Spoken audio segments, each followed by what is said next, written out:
Budget पर आपने बोलने का अवसर दिया, इसके लिए बहुत बहुत आभार व्यक्त करता हूं। माननीय सभापति महोदय, पांचों बजट में मेरे विधानसभा क्षेत्र मावली, उसका 2019 के बजट में एक बार नाम आया था, और वो भी आया था कि राजस्थान में कॉलेज के 12 भवन बनेंगे, जिसमें मावली भी था। 19 खत्म हो गया, कोई भवन नहीं बना। 20 में आया कॉलेजों में 350 कमरे बनेंगे, कुछ नहीं हुआ। 21 में आया डीएमएफटी से भवन बनेंगे, बड़ी मुश्किल से अक्टूबर 2021 में मैंने कॉलेज के भवन के डीएमएफटी से 6 करोड़ रुपए पास करा, भवन बन रहा है।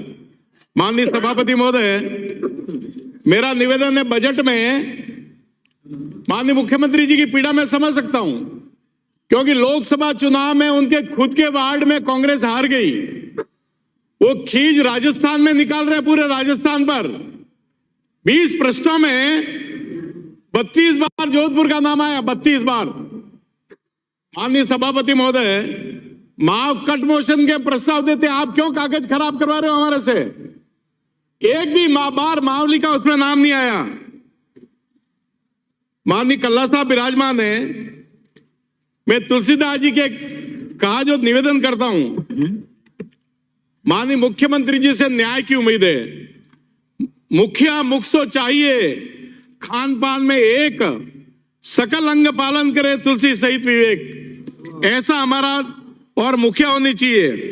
मेरा निवेदन है, माननीय मुख्यमंत्री जी मेरी पीड़ा को समझेंगे। मावली में पानी की भारी समस्या है, और बागोलिया की डीपीआर पहले भी बन गई, 1 रुपया बागोलिया के लिए दिया नहीं।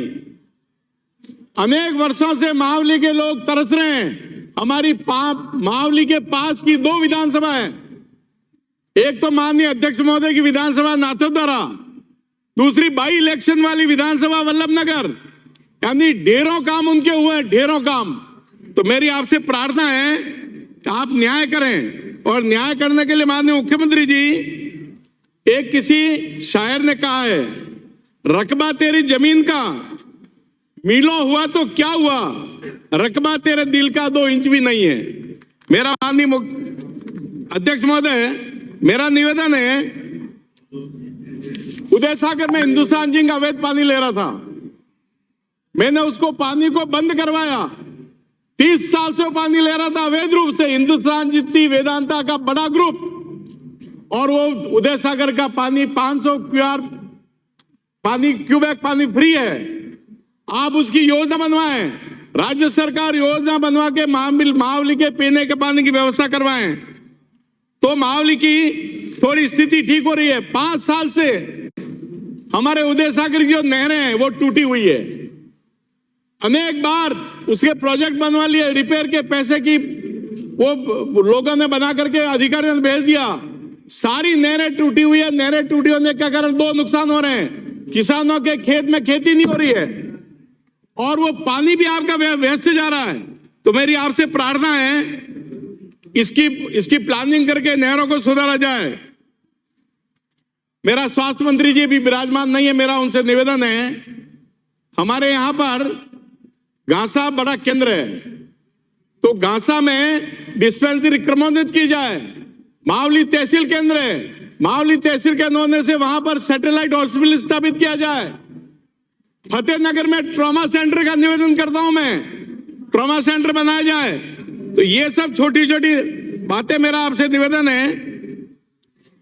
फतेह सागर में पिछली सरकार ने नर्सिंग कॉलेज की घोषणा की थी, और नर्सिंग कॉलेज की जमीन भी शायद राजस्थान में पहला उदाहरण होगा, नगर पालिका ने जमीन का पट्टा डिपार्टमेंट को दे दिया, परंतु वो जमीन देने के बाद भी वो फाइल वहीं की अटकी है, नर्सिंग कॉलेज की स्थापना नहीं हुई। आपने छोटे छोटे स्थानों पर नगर पालिका बना दिए। मावली बड़ा केंद्र है, मेरी सरकार से प्रार्थना है, मावली को भी नगर पालिका में क्रमोन्नत की जाए। पानी की हमारी भारी समस्या बार बार आती है मावली में, क्योंकि मावली में 74 गांव ऐसे हैं जहां जमीन में भी पानी नहीं और ऊपर से भी पानी की आवक नहीं है। जाखम परियोजना मावली और वल्लभ नगर के लिए योजना बनी हुई है। मेरी इस बार इच्छा थी, अधिकारियों से बात की, उन्होंने कहा शायद बजट में आ सकता है, वो लोगों के पीने के पानी की व्यवस्था की जाए। हमारे माननीय मंत्री महोदय, मावली का कॉलेज खुला, कॉलेज प्राइमरी स्कूल में चल रहा है, भवन का काम डीएमएफटी का चल रहा है, वहां फैकल्टी खोली जाए, केवल आर्ट्स फैकल्टी है। मेरी प्रार्थना है वहां पर साइंस और कॉमर्स फैकल्टी भी वहां खोली जाए। आपने अपने घोषणा पत्र में जोर जोर से घोषणा की थी कि इन्होंने राजीव गांधी पाठशाला 22,000 बंद कर दी।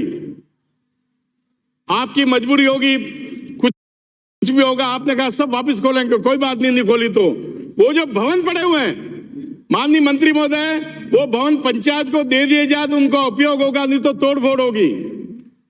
हमारे 2 गांव ऐसे हैं, मेरे पूरे 5 साल में माननीय शिक्षा मंत्री महोदय 2 स्कूल के लिए निवेदन किया था।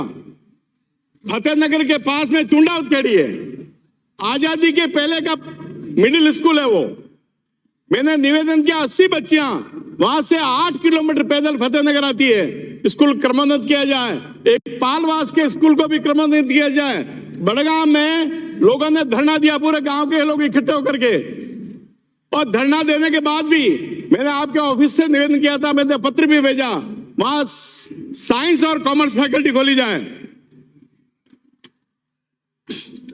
आपने पुलिस उपाधीक्षक कार्यालय तो खोल दिया, उनका ऑफिस नहीं है, ये भी मेरा निवेदन है, उसको ऑफिस खोला जाए। भाजपा की सरकार ने टोल माफ कर दिया था और आपने आकर के टोल लगा दिया, और आपको आश्चर्य होगा फतेहनगर से दरीबा टोल नाका है।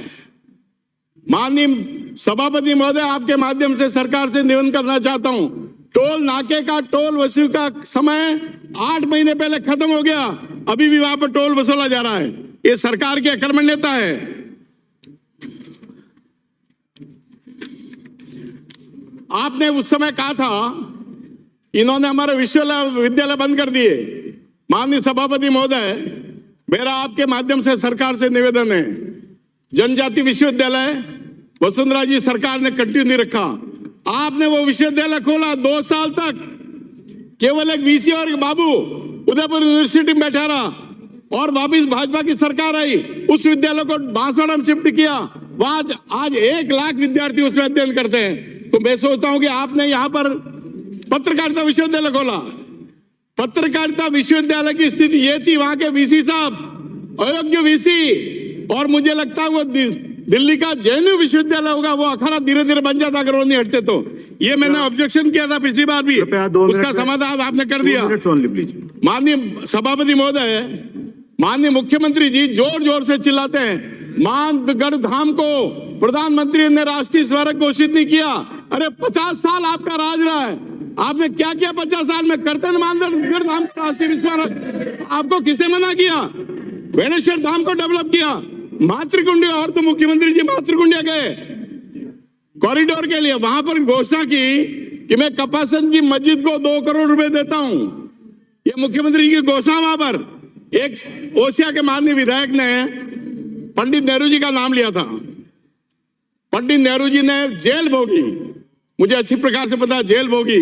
उनके पीए थे वहां स्टाफ था अंदर, और भारतीय खोज किताब लिख रहे थे वो वहां। जेल उन्होंने भोगी, सावरकर जी जैसे ने, जिन्होंने 12 साल जेल भोगने के बाद कोलू के बैल की तरह हके वो।